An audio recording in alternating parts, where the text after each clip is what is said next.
Hey, Rick, what did you eat last night? You know what I tried, Kate? I tried a vegetarian shepherd's pie. Oh. I know, right? And I didn't really want to deal with crust because, like, who does? So I basically found this one that was a really good recipe. I think I found it on Vegetarian Times. But it has a lot of really great things. It has like sweet onion, it has garlic, it had cremini mushrooms.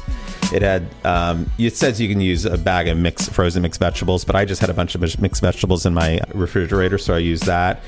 And then basically I cooked all those up, put a little red curry wine in, and then it also Red had curry sauce. wine? Wait. I'm sorry. Red wine vinegar. Okay. Red curry wine, you know. Kate. And then it had some sea salt, not a lot, and then it had some rosemary. It's pretty simple. And then you sort of just put that in a casserole dish. And then here's what's interesting, I think, because they're trying to replace the pie mixture. They basically had a sweet potato topping that you make. And you sort of pack that on top.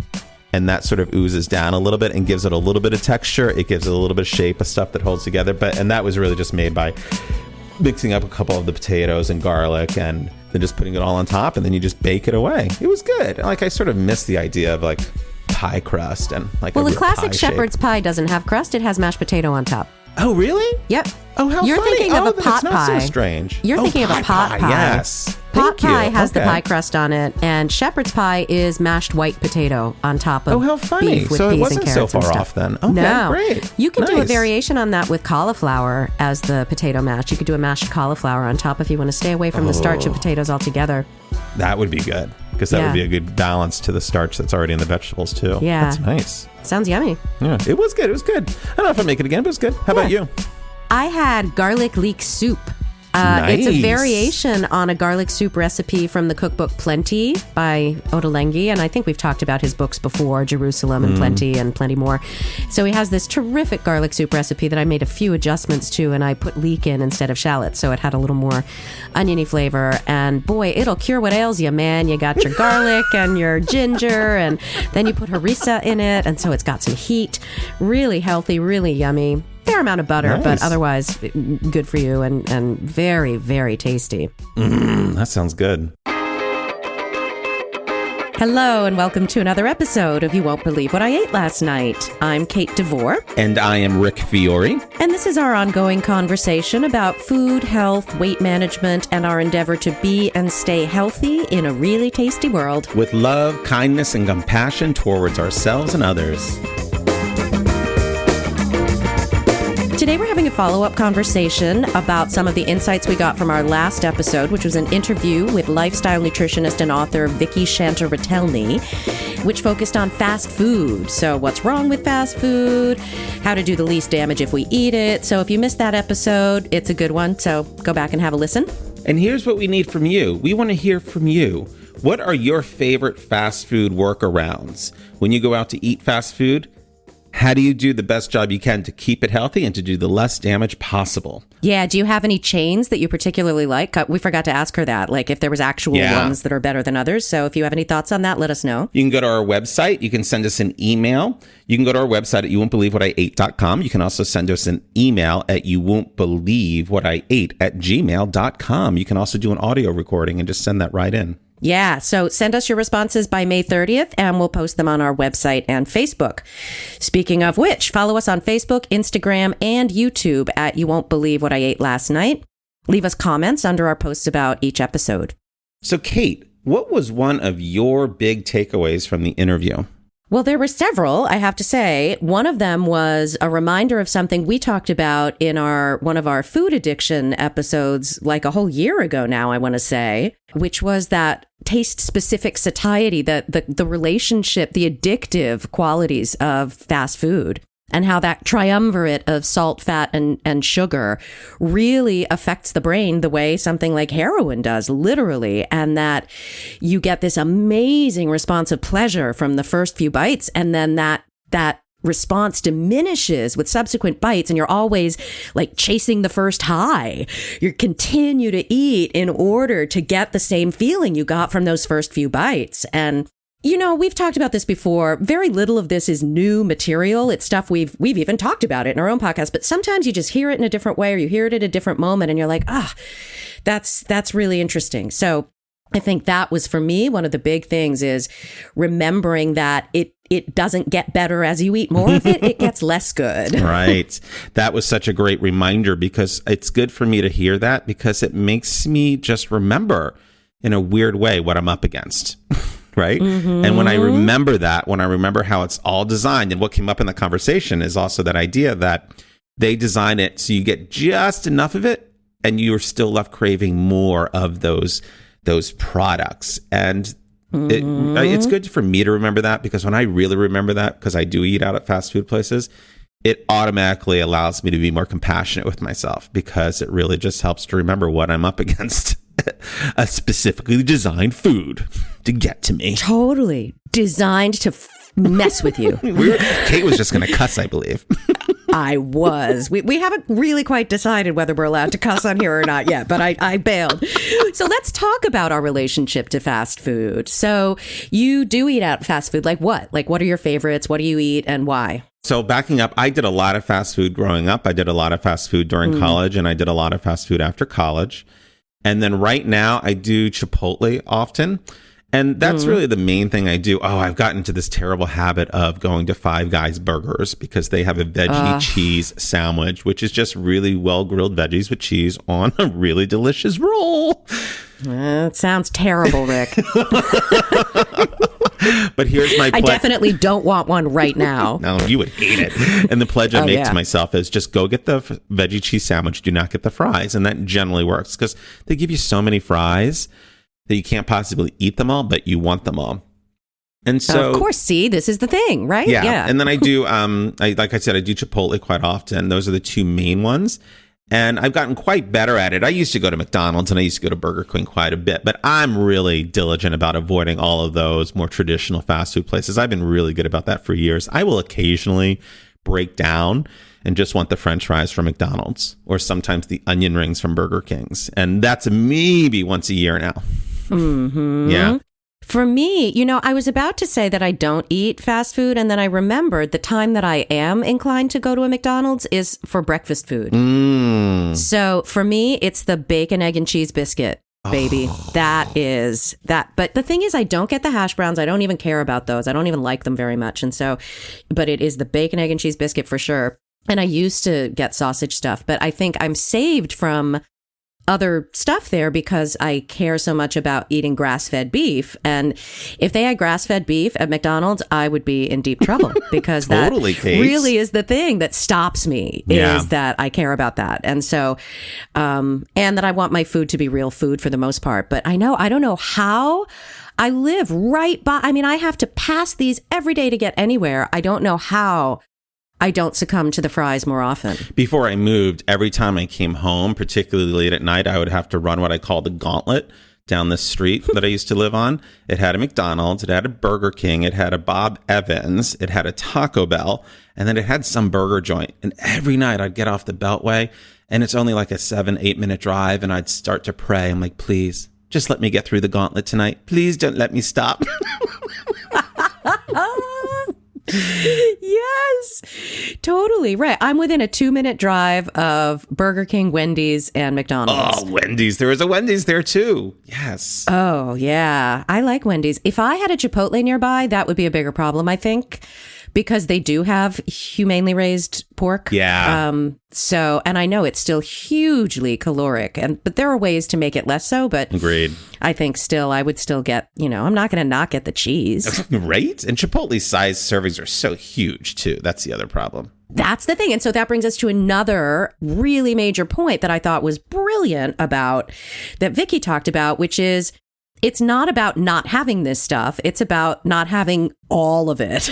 Yeah. Don't have something as big as your head. But if you're going to have it, have the thing you like. Just have a reasonable amount of it. And that's where the discipline really comes in, at least for me, is to be able to say, you know what? I only want half the fries. And it's so funny because every time I go to Five Guys and I actually want the fries, I have actually tried to beg them. I say, I'm going to pay for the entire fries, but will you please just give me a third of the amount you give me? And they always look at me like I have 4 heads. Really? Yes. That seems like a reasonable request. I would think that that's not so weird. I agree, but I think it's one of those assembly line things.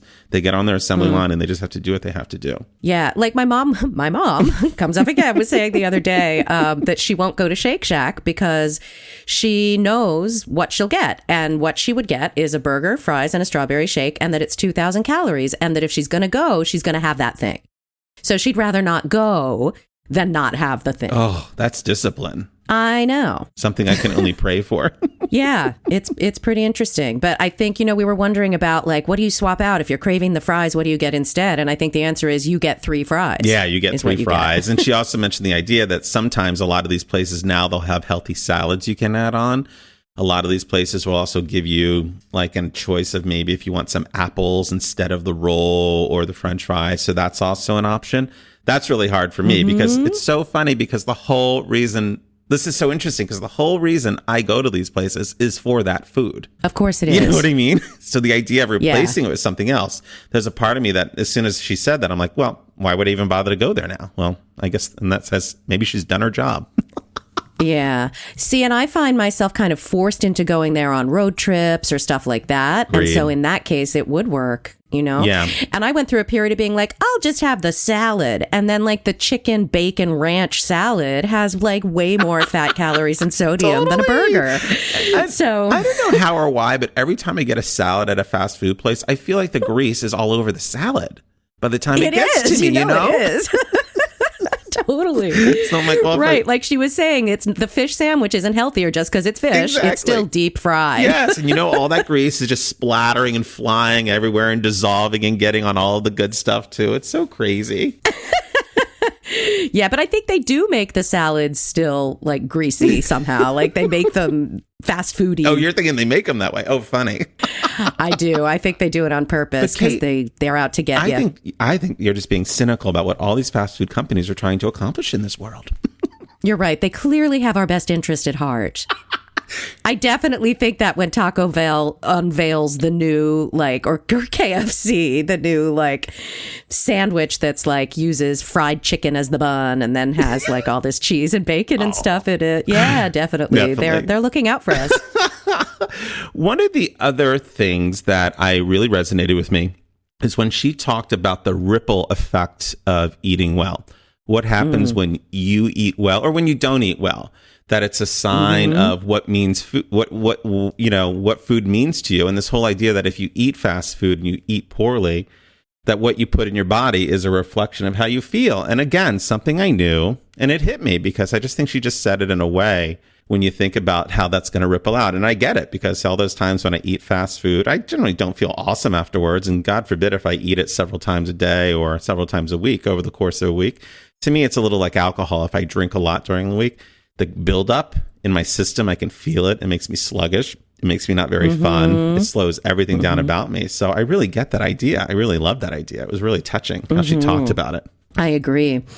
I also really loved the idea of adding the good stuff, even if you're going to have the bad stuff. So making sure that she gives herself good, nutritious calories before she allows herself the bad ones. Yeah. And it reminds me of one of the questions we ask everybody is what's the best piece of advice you've ever gotten about health and nutrition and wellness? And for me personally, one of the best pieces of advice I ever get wasn't advice, but the most useful thing somebody ever said to me about it was she was actually a client at the time who was a teacher of Japanese, and she spent a lot of time in Japan.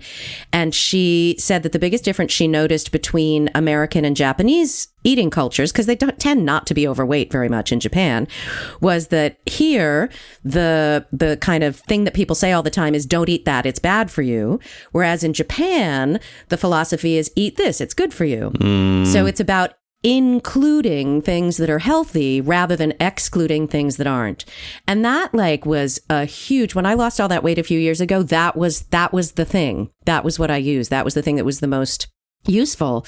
And it remains super useful for me when I'm in a bad place is okay, well, at least add the good stuff in and focus on what you are eating rather than what you're not eating. And then there's just less room for the bad stuff. And it's far more pleasant. You don't feel like you're punishing yourself and all of that. It's such a wonderfully positive way to phrase it, which when you phrase it that positively, I imagine it automatically helps to reduce the shame that you're bringing to the situation, to your reaction to what you're going to eat or what you did eat. which is what I love about that idea. Yeah. And the focus is on doing something that's actively positive rather than not doing something that's harmful. And it's always easier to do something than to not do something. Right. Like, if you're trying to break a habit, it's easier to do something else instead of just trying to stop doing that one thing. And that's really one of the big keys, I think, so important to us is this whole idea of how do you, that ties into our whole theme of how do you practice compassion for yourself? And that's a really big change that you can keep working on to literally change how you talk about the food that you take in. I think that's really wonderful. Hey, did you know? Hey, Kate, did you know that ranch dressing contains titanium dioxide, which is used to make it appear whiter? This is the same ingredient used in sunscreen and paint for the same effect. Awesome. I also love the idea of the empowering quality that occasionally eating stuff that isn't good for you can have. What do you mean? So I know that didn't come out very well. I know, but she was talking about. I'm not sure I get it. Yeah. No, I know. I didn't say it very well. So she was talking about how she thinks she might be a recovering orthorexic, which is an eating disorder where people are obsessed with eating healthily. And that she went through a period where she was obsessed with eating healthy. I know some of these people. Wow. They are really, really healthy, but they would no sooner eat a cookie than they would, fly to the moon. And she was saying that when she took control of that and learned that she could eat one cookie and could have flexibility and didn't have to be so rigid about it, that it was an empowering act for her because it put her in control of the food instead of being at its mercy. I get you. She didn't use those words, but I think that was what she meant. I get that. That's huge. I'm trying to think how that would apply to me. Well, and it might not. Yeah. You know what I mean? Yeah. That might be one of those things that applies to people who really are obsessive about eating healthily and how occasionally eating unhealthily is okay. And I don't see you as someone that's ever going to get that obsessed with, you know what I mean? Yeah. Like, I don't think you're ever going to be like, I am not eating cheese ever again. No. For, you know what I mean? Or whatever. Like, I'm only eating good stuff from now on. So it may not apply to us. I wouldn't either, like even when I was eating really healthily, I would always have a day a week where I would not. Right. I don't really know anyone that eats that way. And then when I think about myself, I've been pretty disciplined about meat because once I had that terrible experience with meat, I never went back. And I do remember at the time when I had that meal where I had terrible meat, I also had ice cream and I also had diet soda, and I was so turned off by all of it. I left the ice cream and the diet soda at the same time for a couple years, but I came back to both of them, but then eventually got the soda out of my life. But yeah, I get what you're saying. One of the things that really resonated with me is this whole idea how she says that in a weird way, she didn't say this, but that we're always under assault with food. Everywhere we go, there's food offered. There's food being cooked. There's food being given away for free. There's food you can buy, and how we're being seduced. And I love that word, seduced, the whole time just to keep eating, keep consuming. And I think how much that's true. And that's where I get so mindless because I love flavor. I love taste. And a lot of times I'm like, I want that. I want to try that, even though I don't need it and I'm not hungry. Absolutely. I know. Like Costco, right? Like Costco. There's samples. And yeah, exactly. And I've been known to eat samples of stuff that I just don't even like just because it's a free sample. Totally. And it's there. And I think some of it also, because what's so prevalent nowadays are all these bars, these buffet bars where you can go in and they have everything from Asian to Italian. So you get everything you want at any time. And so I'm like, that's where I fall down because I'm like, oh, I want a little bit of everything. I'm going to have a little Chinese. I always want a little bit of everything. Right? Yeah. And then, God, my mind just went into a completely different place about the prevalence of food that you're talking about and how do we match that up with the fact that there's so many people who are starving? Oh my God, Kate, you had to go there. How do we reconcile that? I know, but it just seems so crazy. When you think about there's so much food, there's such an abundance of food on one level, but then there's such a dearth of it on another. It's really heartbreaking that this is the country that's so abundant and so much, right? But yet they're lacking so much, particularly in food, that we can't even feed all the people that they are. It's a great question. Yeah, totally. I don't know how I'm going to solve that one today. So on the podcast, Vicki had one of our questions we ask everyone is, what are the 5 things always on your grocery lists? So she had mentioned nuts, particularly pistachio, almonds, and walnuts, leafy greens, avocado, fish, and whole grains. Now, do you keep a lot of nuts in the house, Kate? Or is that something that you would have on your list? Yeah, definitely. I tend toward almonds and walnuts because my understanding is that they're the healthiest, but she said really of any kind. And I think, it might be one of those things that, like, technically blueberries are the super food, but strawberries are pretty much almost as good. Right. So I have a feeling, yeah. And I think there's certain ones like cashews that aren't so great because they're so fatty, Totally. But they're so good. I had so many last night. Don't tell anyone. I won't. And the thing about nuts, right? We know what they're good for. They're good for a snack. They're good to help tide you over. They're a great little thing to keep in your bag, to keep on the run, and can solve a lot of problems. And they always say, like, just a small enough amount to fill the center of your palm, I think is what they generally say. Yeah, I was advised to eat 5 almonds as a snack, which... 5? 5. Is that person still in your life? Not really. But not for that reason. Yeah, totally. I would hope not. But good. And what about leafy greens? Oh, I do love leafy greens. Me I have too. a giant tub of arugula in my fridge as we speak that I have to somehow get through. Me too. Before it turns to liquid. Yeah, it was so big and it was so inexpensive that I had to buy the giant one, and I don't know what I'm going to do. I get it. But yes, I love leafy greens, beans and greens, kale, chard, Quick salad. spinach. Yes, Yeah. yes. I love salads. I love cooked greens. Love the leafy greens. So good for us. So far on our podcast, avocado is a big consistent thing that everyone seems to keep on their list. And I agree. I like it for a lot of reasons because it does have the fat quality that I like. It's easy to make guacamole, which I like a lot. So that's a really good snack. And as we know, if you buy a lot, they also freeze really, really well. So it's easy to keep them around as a really healthy snack. Yeah, I've been digging avocado toast for breakfast, and it's so satisfying. Tell me about your avocado toast again. You mash avocado with a little red pepper flake and lemon juice and salt, and then you put it on whole grain toast, and you may or may not want to put an egg on that. And that's where heaven is, people. It is so good, and it's so satisfying, and it's really filling, and it's terrific. You're not hungry. The egg especially, because of all the protein in that. It's an amazing combination. I am so glad I started liking avocado. I didn't like it until grad school, I want to say. Really? And my friend Star was dedicated to getting me to like it. And guacamole was my gateway to avocado. That was how she got me to like it, was through guac. And yeah, totally. Because I liked everything else in guacamole so much that I finally came to, I think the texture was originally off-putting actually, but now I love it. Nice.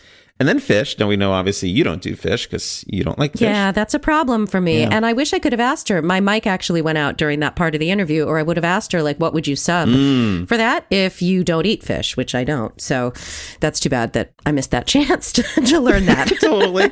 Now, fish is a very easy protein source. I came back to it. I brought it back in when I eliminated meat because it was just an easy way to get protein. There's a couple things I like in most stores now. They have that prepackaged smoked salmon, which is just a small piece. It's probably about 2 servings. So that's really easy to get. You can keep that in your fridge and use that over the course of a week. And also what she mentioned, also those little tuna packs are really helpful. I like those little tuna packs they sell in the store because, again, you can take them on the road.